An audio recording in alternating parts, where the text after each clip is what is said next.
Welcome back to the Mike and Ike Show. And no, not the candy. This is a show with Michael Badgley and Isaac Rochelle where we bring players in and we have a conversation with them, get their perspective of their career. Now listen, we've got a great episode coming to you. Let me introduce this guy. What a beast. He is from Orland Park, Illinois. Yes, sir. The OP. Played high school at Carl Sandburg. Went to Indiana IU. And now is the starting left guard for the Los Angeles Chargers. Dan Feeney, it is a pleasure to have you on the pod with us. I feel like I got to be stone cold with that intro right here. Like I need some pump-up music. Can we just quickly we got to get a rundown of the glasses. Yeah, man, they're pit vipers, and I love them, and they fit my face, so I rock them.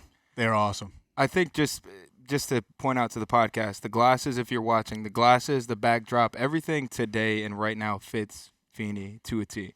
I mean, yeah, I guess. We're in the equipment room. You said that I'm a lunch pail type of guy, so no better place than the equipment room. No doubt. I mean, JJ got the fancy couch, and here we are, but well, JJ is, I'm not upset. No, JJ's a good running back. You are a grinder. There you go. That's a power so word. we got you in this beautiful backdrop. Yeah, it fits. Feeney, so the point of this, like I mentioned in the intro, is we want to hear your story from your perspective, and I want you to take us all the way back to Illinois when you first started playing ball when you were a little kid. Well, fun fact, I didn't start playing ball till high school. I started my freshman year. I always played baseball growing up, so like 12 years of baseball. My mom was always afraid I'd get hurt in football, so she never let me play Pop Warner because I was a huskier child, if you can't tell. But I had to play up a couple levels, so every time I'd ask my mom, be like, "Nah, just stick with baseball." I'm like, "Whatever." So got to high school, and my grandma and a couple of my friends were like, "Dude, you should go out and play football." So they're like, "You're right. 6'5", so 280 right now. You should probably go smack somebody." Right. Now let's put it this way. Dan just said he hasn't played football until he got to high school. Let me put a little perspective there for you. His junior year, and I don't think I've ever heard of this. His junior year, he was the most valuable player on his team as an offensive guard. Also known as MVP. Dan, what is this? How does that happen? I don't know. What do you mean you don't know? You played defense and you played offense. Yeah, man. I mean, usually in high school, it's like the best kids kind of have like the most leadership. So I guess I was just trying to lead the team, trying to help everybody, bring their game up and stuff. So I don't know. I was just kind of the biggest guy, and I was like, all right, that's him, I guess. Well, give us a little perspective. Was your quarterback not any good? Was your running back getting no yards? Receivers couldn't catch a football. I mean, what are we doing here? I'll be crapping on my guys like that, man. But no, I mean, I think we just had a tight knit group, and I think there was a couple guys that were going, they knew they were gonna play on in college and stuff like that, and I guess a lot of my teammates thought I was. So I don't know. I just took the role. I mean, starting football later, I guess, kind of helped in that aspect. I was always body a was leader. Fresh. Yeah, I mean, I was always a leader on baseball because I was the first baseman and all that stuff, making baseball calls, which is not even close to the amount of football calls you can make. But Badge wouldn't know, but yeah, you're a hockey guy. Yeah, you wouldn't know about that. Sure. But so I want to know did Schofield? So for the listeners, Michael Schofield played with Dan Feeney in high school. Mm-hmm. Kind of a fun fact. Yeah. Did Schofield put you on? Was he part of the reason that you were the MVP? No. Maybe. I don't know. He was a senior, right, when you won? So when I was a freshman, he was a senior. So we're 4 years I'm apart. way off. Yeah. So I never played with him because we had a freshman. We had 4,000 kids in our school. So there was really no reason to jump up. Yeah. So that even adds more value to being the MVP of your team. The fact that there was 4,000 people at your school, which means it's a big high school football team. And you're the one. And you're winning MVP. I mean, stop pumping my tires here. I Hey, don't know what to say here. That's what we're here for, buddy. I mean, It's a fun fact though for an O lineman. When you Yeah. bring an O lineman in and it's all right, he was MVP of his high school football team his junior year. It's all right, you must have been a beast. But I got to ask you about this. According to Wiki, Feeney was a one-year letterman in volleyball. Doesn't make much sense. No, it doesn't, man. But yeah. So after football season, Was it a joke? First off, no, I actually did play volleyball for a year. I swear. Wow. Swear. No, that's a true fact right there. True fact about Dan Feeney. Played volleyball. But so after my first year playing football, like in the off season, I was like, I want to try out for baseball because I played baseball my whole life. Football was kind of just like a side piece at that moment. You know what I mean? I was just like, I was just, Little side piece. I was just like kind of new to it. You know what I mean? So I was like, baseball is still kind of my focus. So I tried out for the team, didn't make it, and kind of got into weightlifting, packed on a couple lbs, and yeah, right back to football, man. So and then your MVP, your senior year, you were obviously a stud. You're getting these offers as you go through your high school career. What did the recruiting process look like? You ended up going to IU, obviously, but what did it look like? So I committed kind of early. I committed like the end of my junior year, like right after the season or something like that, because I wasn't really getting looked at by a lot of guys. Illinois, IU were like my two biggest ones, and then a couple other like little Western Michigan. Western Michigans and stuff like that, and like a couple other Big Tens wanted me to like walk on and stuff like that. So I was like, you know what, IU likes me. I like the coaching staff that like they kind of have brought. I like their culture that they're want to install. So I was like, I think this is the spot. Took a couple of trips down there and felt like home. You were like, let me be a Hoosier. That's what I want Hoosier, to be. Baby. I want to be a Hoosier. I don't understand why these teams wanted you to walk on. I feel like you were a beast in high school, especially since you won MVP. We're kind of gassing that up, but walk on. I'm seeing you now. We can stop saying MVP now. I don't. Like it matters. It matters. It's crucial. High school. It's crucial. He says that. He says that, but we could walk into like his house from back home, and he's got the thing just in an enshrinement MVP. Yeah, his girlfriend just Emily. Big letters on the wall. MVP. Yeah, right. But what was that frustrating when teams were like, "Hey, come here and walk on"? I mean, I kind of took it as like a chip on the shoulder. You know what I mean? I was like, I think I can be better than this, and I just want to go there and prove people wrong. Seems like you did. So you go to IU because you had the Hoosier blood in you. And born again Hoosier, yes sir. And according to Wiki, again, it says Feeney set records his freshman year in 2012 by starting all 12 games, earned honorable mention in the all 10 big honors at right guard, and you only gave up one sack all season. Now, my math could be off on this, but that was only your 5th year of playing football, correct? This is correct. Oh my! You gave up one sack though. Were people lining up against you? I'm sure they were like, "All right, this dude's not giving up anything." Yeah, it was actually kind of weird. It was me and Jason Spriggs. He was the other younger player to start. He started at left tackle, and I started at right guard. And we actually were gonna start next to each other, but the coaches were like, "Yeah, 2 freshmen, you're gonna kind of get blitzed like crazy every single play." So they're like, let's spread it out. And it was funny. It was like the week before, and they're like, "Dan, all right, move to right guard." So I was like, "All right, cool. What are you gonna do?" But yeah, that's right. Yeah, man. Wow, I just can't believe you gave up one sack all season. That's pretty crazy. One sack, and then you're named a freshman All-American. So did you, when you went back home for Christmas or Thanksgiving, you're like, "Yeah, I'm an All-American." You're walking around. Well, and they know he's a former junior year MVP. So they're like, MVP, one sack, All-American. And then you Isaac will not let the junior year MVP thing go. Bro, can we agree that an offensive guard winning MVP should not happen on a high school football team should not happen? You must have been dish-ragging people, as we mentioned. I was a left tackle, first off. Let's get that out of the way. Oh. I was the left tackle. So Wiki was correct wrong about that. Oh, so you were checking every play. You were getting the ref, letting know number 66 is now an eligible receiver. Yeah, I was 77 back then. Listen, Feeney wasn't going out for routes. There was actually a package where I would actually get the ball and run it. Jumbo package. Big jumbo Feeney. It was literally me, fullback, and then our huge D lineman in the backfield, and it was terrifying, but we only ran it like 2 times. Well, in high school, I didn't get the ball at all. I was like, dang. I really want to score a touchdown. Noted. That's not how you got MVP. Yeah, no doubt. It was Michael Schofield coming back and voting. So back to your college career. You had a great freshman year. You're on top of the world, freshman All-American, not bad. You go into next season. It happened in the summer or fall. You hurt your foot.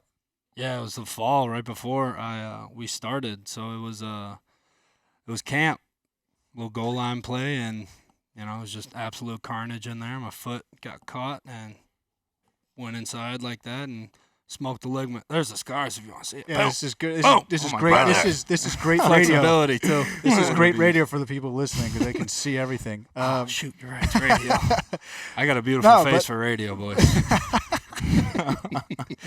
But take me through that year. I mean, being out a whole season.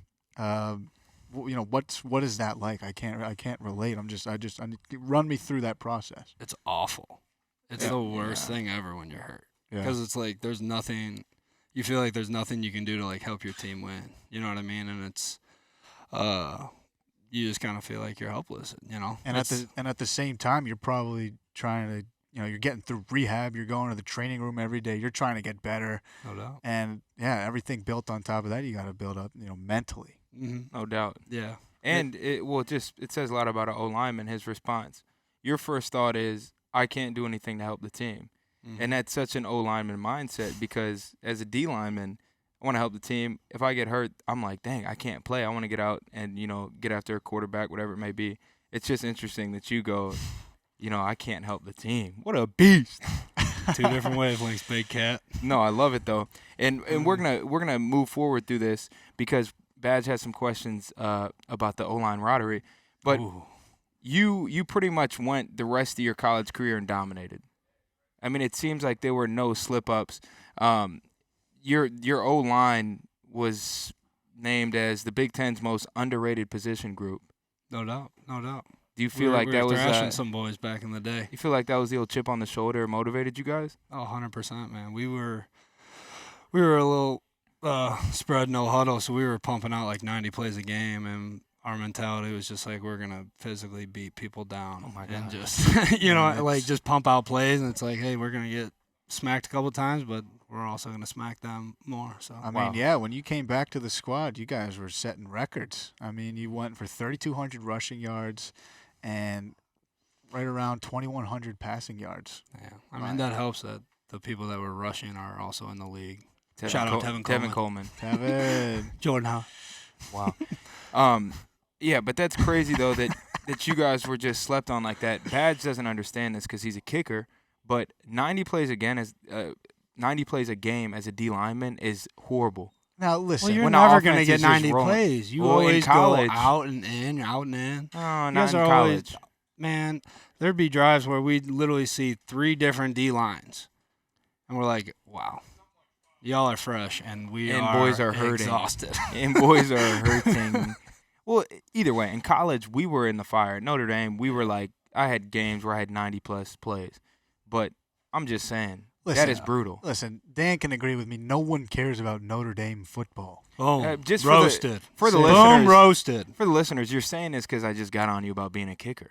Well, yeah, don't come at me about my position. First off, we already had a couple Notre Dame arguments today alone. But we're here. A couple Notre Dame guys were getting sensitive. We're here for the Hoosier Dan Feeney. We're not here to talk about you at Notre Dame days. I'm actually here to flip the script and start interviewing you guys. Feeney, you got any questions? So dominated. You had to make a decision about coming back for your senior year. The O-line and you said, stay and help the team. Let's see what we can do in the Big Ten. What was going into that decision?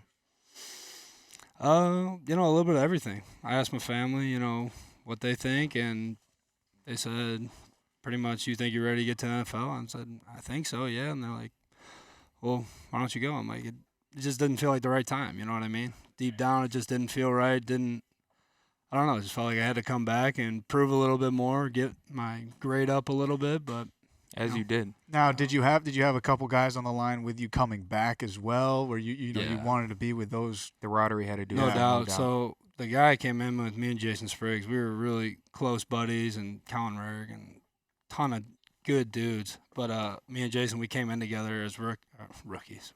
That's crazy.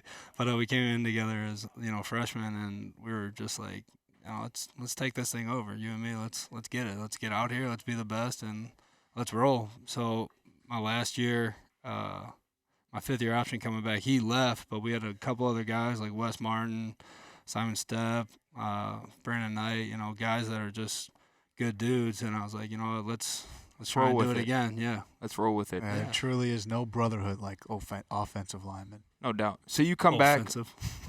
Good old offensive lineman. Not oaf, man. So you come back. Your goal is to, you said, up your grade, spend some more time with your teammates at IU, see what you can do in the Big Ten. It worked out for you because when you were going into the draft, I mean, it says best interior offensive lineman, Dan Feeney, went to the Senior Bowl. That's where I met you. Boom. You went to the Combine, and then you ended up getting drafted high. What was that process like, just the draft, pre-draft, Now, Senior drafted. Bowl? Now, when he says drafted high, Dan went 3rd round, 71st overall. You guys feed really good off each other. Like this, it feels really good. First time, I just wanted to get I that love out it. there. I love it. Should we? I was like, wow, I feel To like all the I'm getting listeners. like double interviewed right now because you guys just play off each other, Mike and Ike. You know what I mean? That's well. You know the name of the show is Mike and Ike, not the candy. I'm joking. Listen, okay. Just had to throw that Just out do there the one more intro time. again. Yeah, Okay. No, I'm joking. Sorry, I totally forgot the question. Okay, What okay. was The it? process, the pre-draft, Senior Bowl, meeting Yeah. Isaac, all that process. Well, You me and go- Isaac was definitely the highlight. No doubt. Yeah. So you go 3rd round. Yeah. Now, with the career you had in Big Ten football, it's no joke. Is there a little bit of a chip on your shoulder for going 3rd round, or are you fired up about being the 3rd round pick? Some guys have a different take on it. Yeah, it's kind of mixed feelings. You know what I mean? Because selfishly, you're like, you want to be like, dang, I want to be the best. You know what I Yeah. mean? You want to be like, Yeah. I mean, it doesn't happen too often with guards. I want to be like 1st round, 10th pick MVP, or whatever. You yeah. know what I mean? So Yeah, it's you know like, get out of here. All right. But at the same time, it's like, wow, man, I've worked really hard for this, and it kind of came into light and that it happened. I got drafted to Los Angeles, and fast forward a couple of years, here we are doing this podcast. Here we are. I remember, just real quick, I remember watching the draft. I went 7th round. I was stressed the whole time. That doesn't matter. Come on. But We I know. remember watching dude, it. I can totally imagine, man. I remember It's watching crazy. it, seeing Dan Feeney get You drafted. guys are crying about getting drafted over here. Continue. This happens every Yeah, podcast. every time, so I He's don't like it. complaining. Go. So It's I okay. remember You're a little seeing you. butthurt. It's okay. I mean, he's It's weak. okay, He's buddy. weak. It's okay. I remember seeing the Chargers draft Dan Feeney, and I remember thinking, I'm excited for you because I met your family. I had won against you a bunch at the Senior Bowl, and No I thought doubt. you were a great player. No doubt. This random dude had an IU, and I was hyped for you that you got Yeah. drafted 3rd round. You didn't even know it, but you had good energy coming from my end of the world on the draft. Oh, Georgia. Good old and, G8. and you weren't even wearing the Vipers or having the mustache back then, and you still had great energy. That was pre this Dan. Do you think you're a different Dan Feeney now?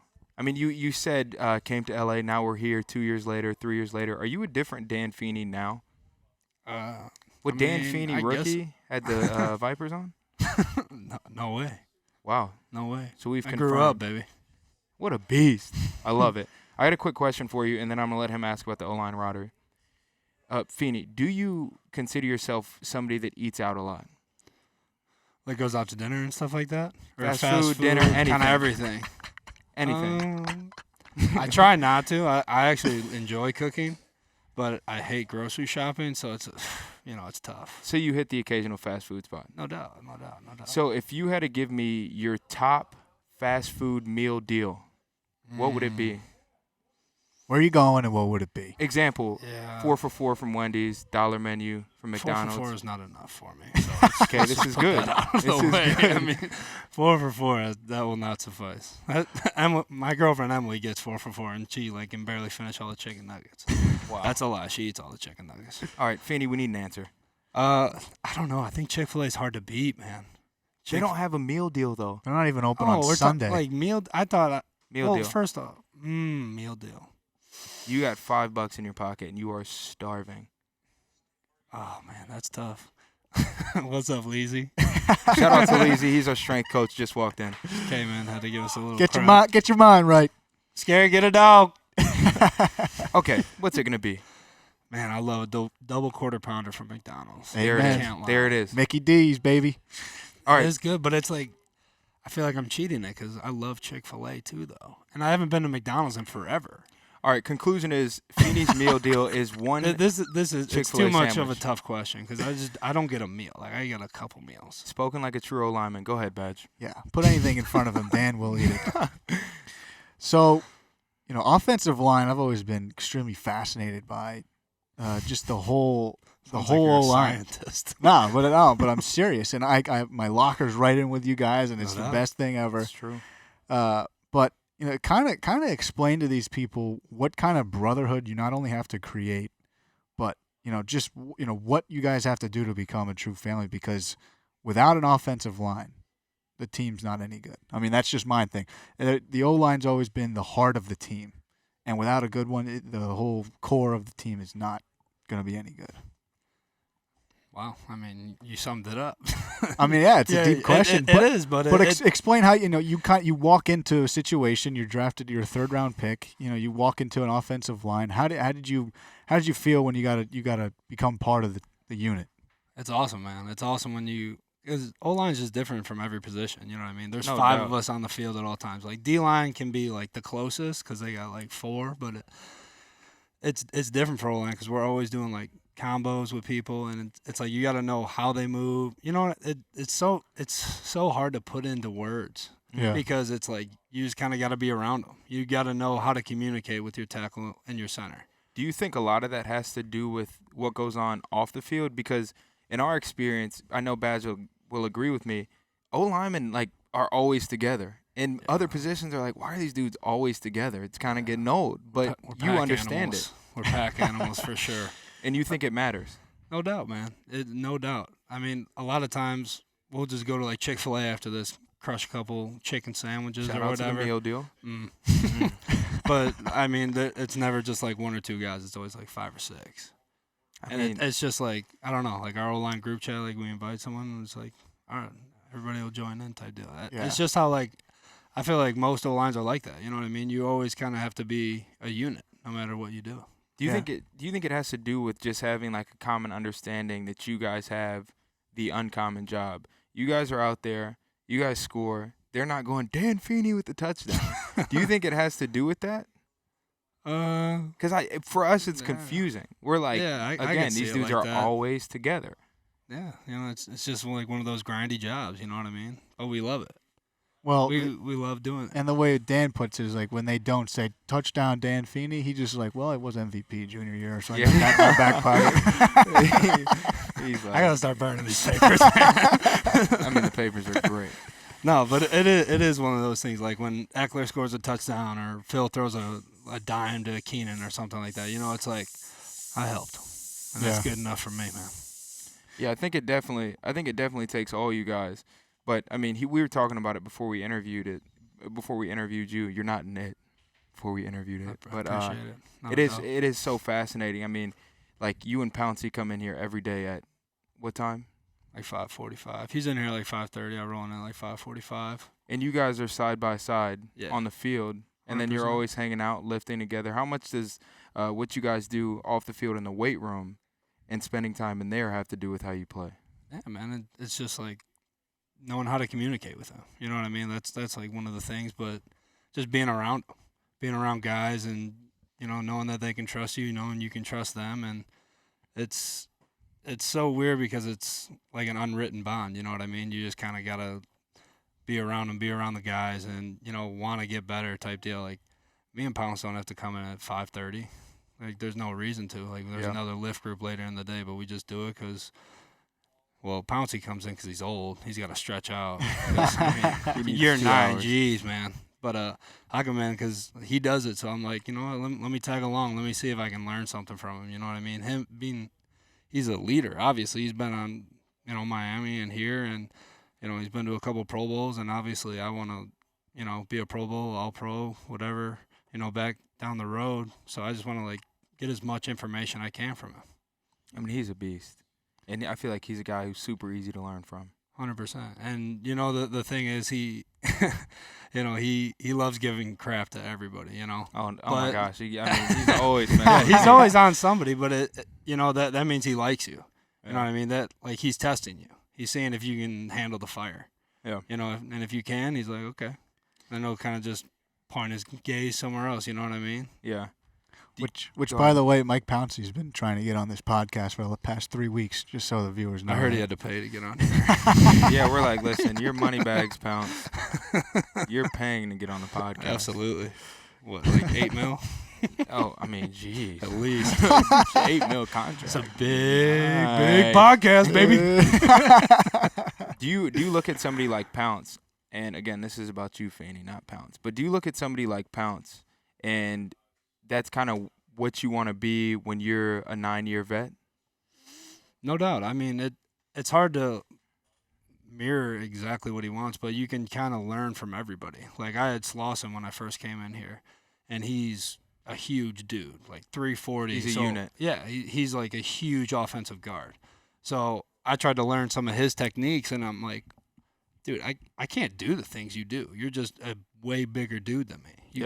I can't move people the same way you do it. So I have to find my way how to, approach blocks differently. Yeah. And Pounce is kind of like the polar opposite. He's like a 290 center.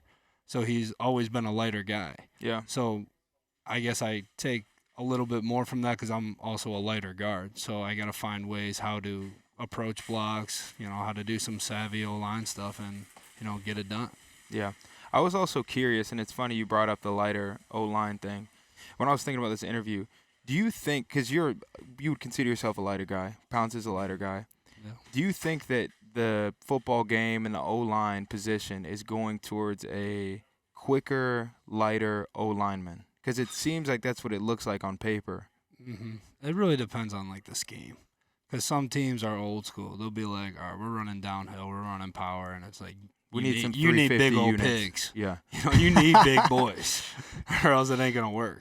Like our offense, we can spread it out. We can run downhill at you. We can attack you in so many ways that you kind of have to. Well, you don't have to be, but it helps. For like some of our like speed sweeps, tosses, stuff. You got to be able to move. So, yeah, you got to be mobile, agile, and hostile. Oh my gosh. Oh, here we go. Oh, remember the Titans. I knew Baz was gonna get it. All right, I got a nice hard hitting question here. Okay, a guy like Isaac Rochelle. Listen, don't bring me into this. He lines up across from you. He's quivering. What are you thinking? What is your move? What are you expecting him to do? I know what Feeney's gonna say. Go bull ahead, rush, baby. Bull rush. The 2-hand bull rush right through the chest. Okay, so so Isaac's lined up. You know what he's doing. A guy like me comes down the line. Just don't finish it. Just don't finish it. A guy like me, Help yourself out. 5'10", 185, solid muscle. Soaking wet with the cement helmet.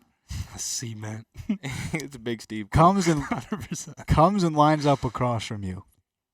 What are you doing? I'm watering at the mouth. I mean, you're like, I'm like, right. this is going to be a highlight play.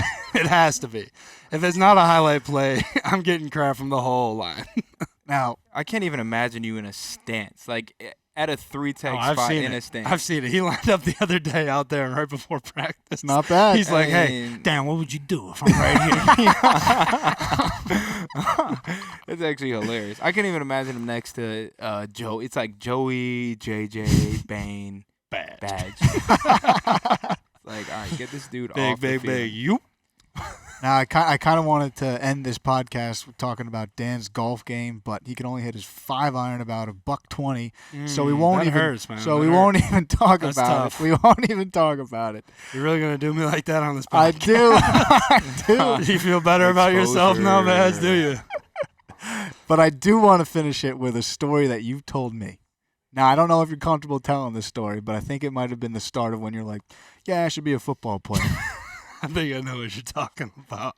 I think you're right around 4th grade. When I got hit by the car, huh? Oh, my gosh. You told me you got hit by a car. I'm like, no way you got hit by a car. All right. Dan, finish this off. Finish this off with that story. I think the viewers would love this. All right, so Turn your radios up. So 4th grade Dan shooting basketball right in the front yard. We're we're pouring some concrete in the back of the house. So we got like a T-bone. bunch of trucks like lined up like right outside of our house. So it's like kind of blocking the street. And I see like a bunch of kids from the neighborhood. They're playing across the street on like a jungle gym over there. So I'm like, you know what? I'm tired of playing basketball by myself. Let me hustle across this street and go hang out with my friends. And so I go out there. I'm trying to be cautious. I'm like looking both ways. I'm like, nah, whatever. So I just bolt. And then SUV comes and smokes me doing like 20 miles an hour. What? Yeah.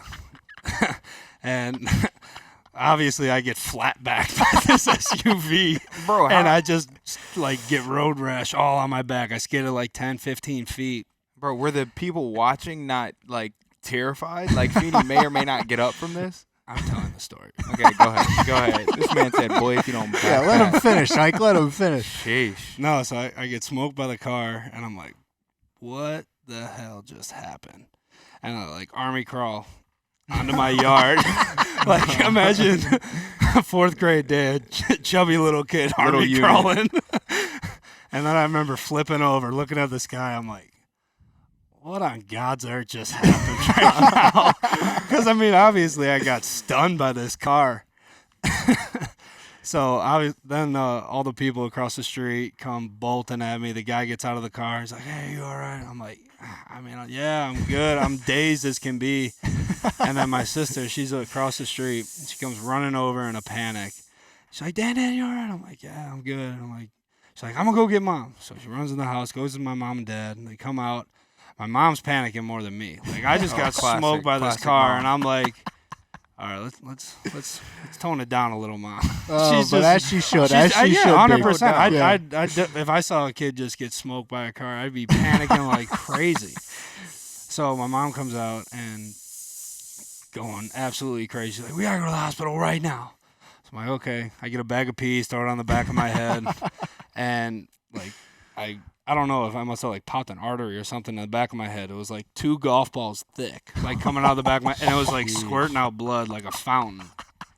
It was pretty This gnarly. isn't funny. This is It young was grade. I mean, it's funny now. It is. It's hysterical. I mean, I'm if sorry. you can't laugh at yourself, you can't laugh at anything.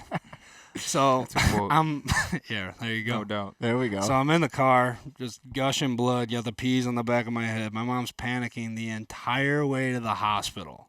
Like the entire way. Which is classic, though. Classic 100%. mom. I'm like, Mom, we're good. We're on This the way is to the fourth hospital. grade Feeney. Mom, chill out. We're on the way to the hospital. I have a headache. Please stop yelling. We're good. We get to the hospital. Fourth They grade do Feeney. like all the scans and everything. They're like, yeah, you're good. Like no broken bones, nothing. Obviously, you got a little road rash on your back. Yeah, your head thing is fine. It's just, it'll close up in a little bit. Put a couple like butterflies on there, so I didn't need any stitches or anything like that. Sheesh. And got a concussion. I mean, if you can imagine. I mean, getting And then- tore up by an SUV. Yeah, probably. So I milked it a little bit, get out of school in 4th grade. Why not? Watching not? Batman Why on not? the couch. Are you kidding me? Kidding Why me? not? Yeah, and then so I was sitting on the couch, kind of last day before the weekend. So I was like, nice, got a long weekend out of it. And I was like, you know what? I'd be pretty dang good at football. I mean, talk about full circle. Now we're here. Seems like 4th grade Feeney was introspective, very smart, controlled the house, telling his mom to calm down, everybody keep it under control. What a beast. Legendary Dan Feeney, thanks for coming on, brother. No Hey, I doubt. appreciate you guys having me on the podcast, man. You're coming back.